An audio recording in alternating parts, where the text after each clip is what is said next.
The curse of Morgoth, like a master weaver, wove the fate of Turin into a vast net filled with tragedy and destruction. Every choice born of good intent, every struggle to resist, only served to draw the net tighter.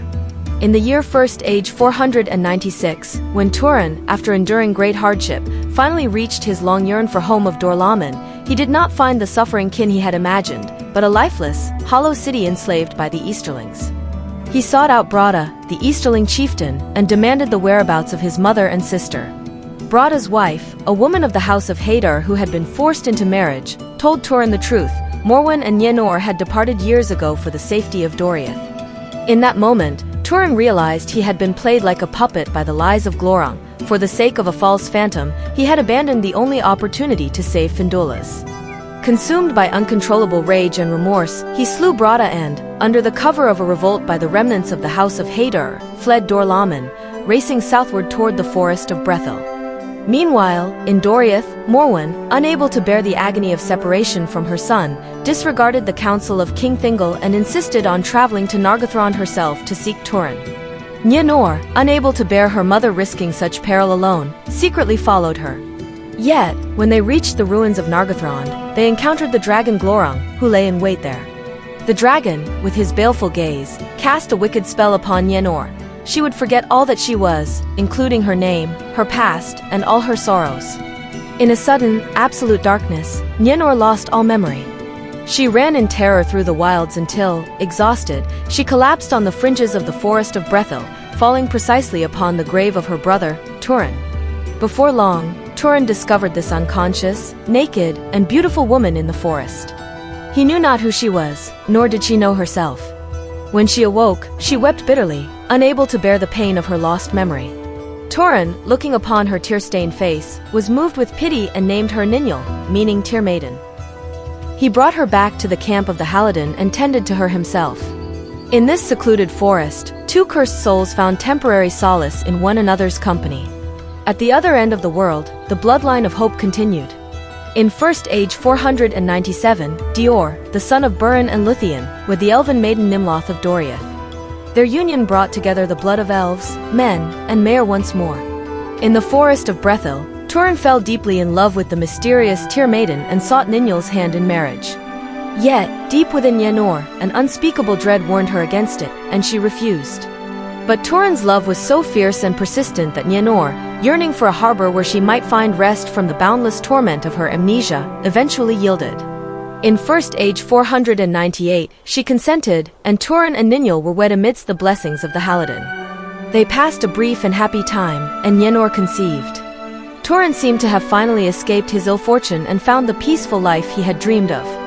However, the curse of Morgoth would not easily release its prey. In First Age 499, Glorung, learning of Turin's hiding place, crawled from Nargothrond toward the forest of Brethil, intent on his final destruction. The Halidin were seized with panic, but Turin, the hero they dubbed Turambar, Master of Doom, determined to challenge the terrible beast alone. He arrived at a gorge by the river Tieglin, lying in ambush upon the cliffs above the path the dragon must take.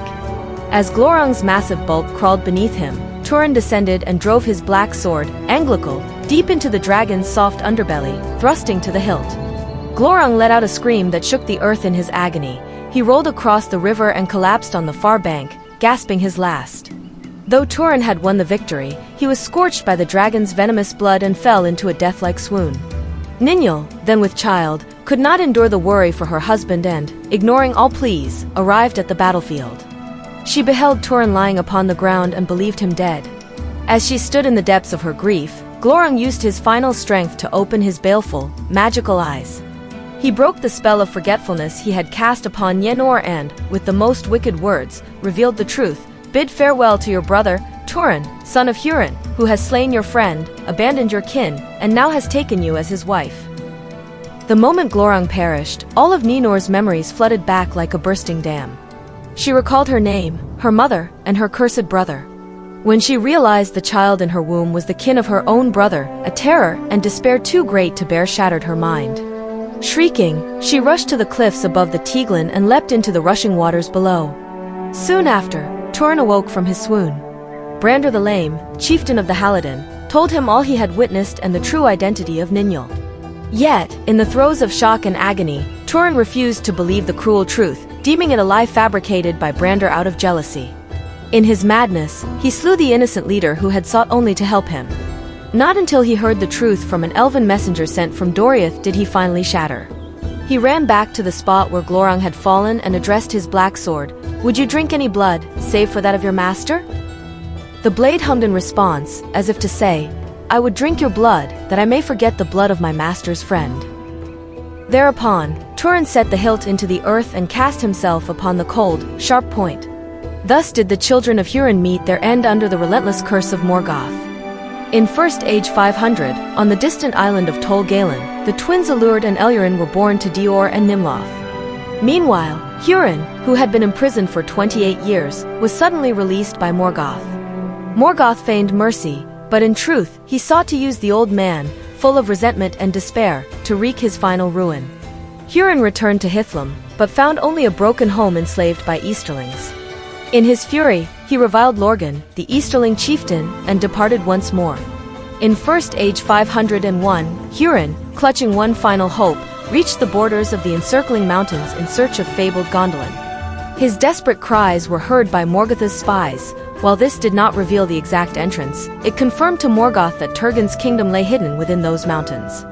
Afterward, Hurin came to the forest of Brethel and, before the graves of his children, encountered the remnants of the Halidin. He blamed all the misfortunes of his family on the cowardice of the Halidin. His words ignited the long-smoldering conflicts within them, sparking a bloody civil war. Hondan and Mansur were slain, and the direct line of Harith was extinguished. 1 year later, in First Age 502, Hurin arrived at the ruins of Nargothrond.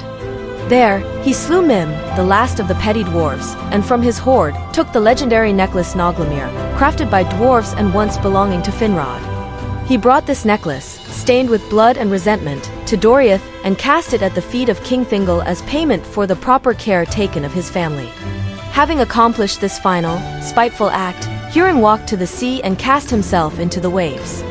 The mightiest hero of men was at last utterly destroyed by the curse of Morgoth. King Thingol, gazing upon the Noglamir, conceived a fatal desire. He wished to set the Silmaril brought back by Beren into this greatest masterpiece of the dwarves, joining the two peerless treasures as one. He hired dwarven craftsmen from Nogrod to perform the task. Yet, when the dwarves beheld the necklace set with the jewel, an uncontrollable greed took hold of them. They claimed the Noglamir was rightfully theirs and, using this as a pretext, murdered King Thingol in the halls of Menegroth and seized the necklace.